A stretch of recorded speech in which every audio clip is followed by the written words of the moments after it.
Ladies and gentlemen, man your battle stations. This bout is scheduled for 8 rounds in the middleweight division. The referee is John Coyle from Wolverhampton. Introducing first, fighting out of the red corner.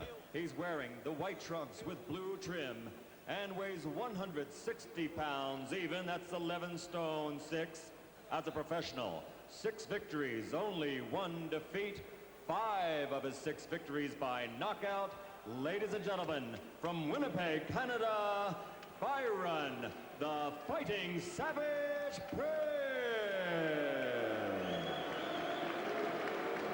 And his opponent fighting out of the blue corner, wearing the gold trunks and weighing 160 pounds also, 11 stone 6, as a professional, undefeated in 13 bouts. All 13 by knockout victory. Ladies and gentlemen, from Ilford, England, Nigel, the Dark Destroyer, Benn.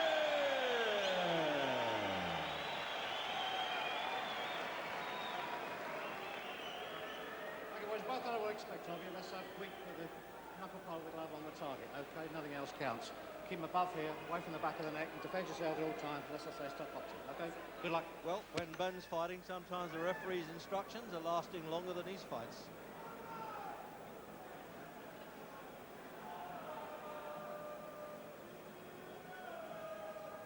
For round 1. So then the Dark Destroyer, will this one go past the first round? He's had 8 in the first now.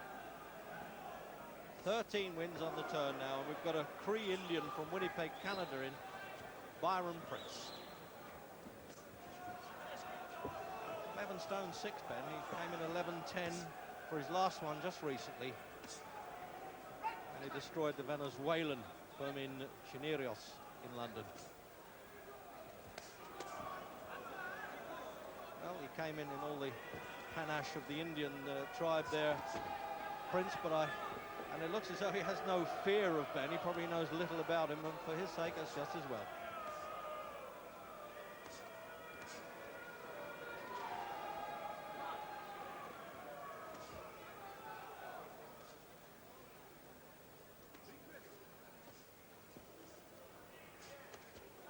Oh, well, he tasted Ben's first left hook there. Didn't quite know what hit him either. He's nodding to the corner. But as always, Ben landed the big stuff in the first round. John Coyle, the Midland referee, right in front of his face. He can't mistake that. Is he going to do it in a round again? It looks like he could. It looks like he wanted to come to fight there, Prince. But the first decent shot he tagged, his legs really fell under him. He's got such a variety of punches, Jim. If it goes this round, you better come in now. Yeah, he's shaping up to be a really good fighter. Yeah, Prince has been firing back, but once again we're seeing Ben's not that easy to hit with good punches. He rolls and bobs and weaves, and from all angles he can get power into his own punches. He really is looking the part, and the ones that he's landed cleanly, he's troubled Prince. I'll tell you what, he's a game enough guy. He had the cheek to throw punches back there. I admire him for that, having been down.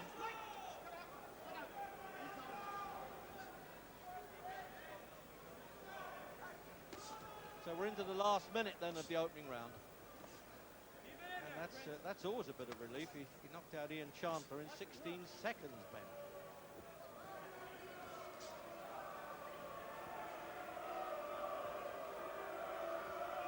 It helps a bit, Jim, really, when the other fella doesn't know the strength of Ben. I don't suppose he knows too much about him. I'm sure that the manager, Frank Warren, wouldn't have told him too much either.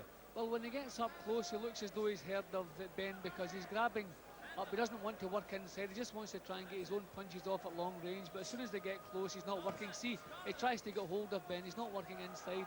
So I think maybe he knows enough about him. Well, yeah, he does by now, as you see the countdown clock there. The longest Ben has been is the 7th round against a very useful American indeed, Reggie Miller, at the Royal Albert Hall last year in December.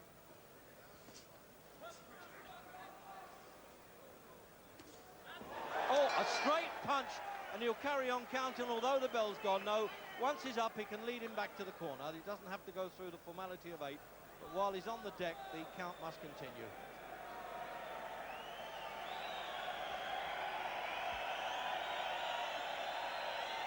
Well, he'll need all the help he can get now. with the cornerman Jim. Replay. Yeah, well, obviously the man with the power is Benn.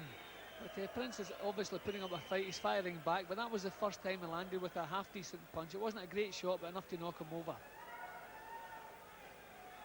And here's the second knockdown, Jim. A second look at that. Look, now that's a straight punch right at the end there. Tremendous, wasn't it? So Brian Lynch and his son there working in the corner is now the youngest trainer at 18, or assistant trainer in this case.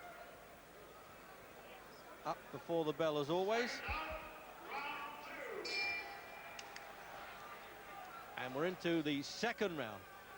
Bit of an event the way Benn's been fighting lately.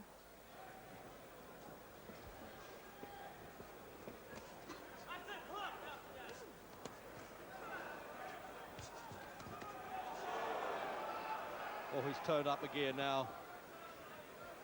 Benn, once Prince came at him a little bit, he thought, well, I'll have some of that and punch back with you. And he hits twice as hard because he's hitting with the inside of the glove, the Canadian.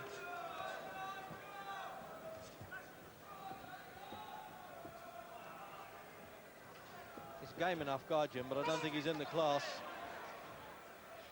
No, he doesn't quite know how to keep himself out of trouble. He doesn't have the strength to keep Benn away. He doesn't have the power to hurt him.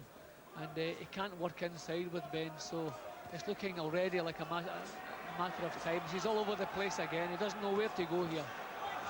Oh, that's it. He stopped it, the referee. Quite right. 1 minute exactly in the second round, and the Indian doesn't like that at all. He's sending up a few distress smoke signals there, but the referee was absolutely right. He was really taking his stick there, Jim. Yeah, a correct decision. At least Prince gave Benn a few problems, but he never really gave him any serious problems, and it was always just a matter of the big punches getting through, and then it would be all over.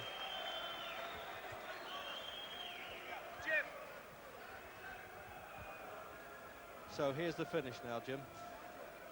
Yeah, well, there wasn't one big punch really here, but it's just that Prince didn't know where to go. The punches were jolting, short, chopping punches, but he didn't have the power, couldn't stay out of trouble, and the referee was right to step in at that point.